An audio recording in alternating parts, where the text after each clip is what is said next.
est mentalement très concentré. Et Fermin l'illustre parfaitement. 5 tacles, 9 duels gagnés, une interception, 4 récupérations, plus la passe décisive pour Lamine, dur de contester son influence. Un autre soir, c'est une performance digne d'un MVP, et ce n'est pas un cas isolé. 11 buts et 14 passes décisives en 33 matchs cette saison. Pour un milieu offensif axial, ce sont d'excellentes statistiques. Fermin sera l'un des joueurs clés contre l'Atlético, à 100%. Avez-vous aussi remarqué comment lui et Ferran formaient un duo d'attaquants? C'était intéressant à voir. Après ce match, et vu la forme bien connue de Ferran, je suggère que Hansi Flick ose enfin opérer des changements radicaux au poste d'avant-centre. Ferran n'est pas prêt mentalement pour l'Atlético Madrid. Il presse, oui, mais c'est faible. Otto doit donc être plus incisif.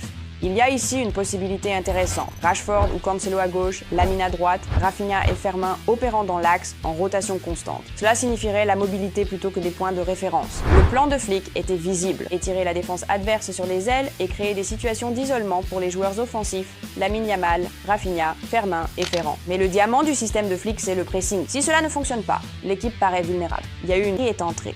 Écoutez le milieu de terrain adverse, Santi Camassagna. Quand Pedri est entré, le match a changé. On jouait but pour but, mais il a tout calmé. Il nous a pris le ballon, nous a fait courir et a joué une passe qui a traversé 3 lignes défensives. Au final, ils ont marqué le 3e but et on a abandonné. À partir de la 59e minute, tout a vraiment changé. Avant l'entrée de Pedri, la possession était de 69,5% et la précision des passes à 90%. Des chiffres solides, mais ensuite, la possession est montée à 81% et la précision à 94%.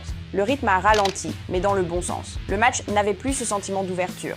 Une passe décisive, une avant-dernière passe sur le 4e but et surtout l'impression que rien de chaotique ne pouvait arriver sans qu'il le permette. En gros, Pedri a étouffé l'adversaire par sa seule présence. Son assist sur le 3e but de Lamine était génial, parfaite en espace et timing. Quand Pedri joue, la profondeur est récompensée. Sans lui, ses courses finissent en frustration. Rafinha l'a ressenti en première mi-temps. À 2 reprises, il a attaqué l'espace sans être servi. Avec Pedri sur le terrain, ces mêmes situations deviennent logiques et presque inévitables. Pedri est très important pour nous, il nous donne de la structure, il garde le ballon. C'est bien qu'il soit dans l'équipe. Bien sûr, nous pensons à le titulariser mardi. Nous verrons, a déclaré Hansi Flick. Et voici la star du match, Lamine Yamal. Après le match, il a dit « Je suis très heureux, les buts aident l'équipe et ça me réjouit. J'avais des soucis sur le terrain il y a peu, pas seulement pour les buts. Je n'étais pas heureux. Maintenant, je reprends plaisir à jouer. » Honnêtement, cela compte plus que le triplé lui-même. C'est la réponse à la question de son irrégularité en début de saison.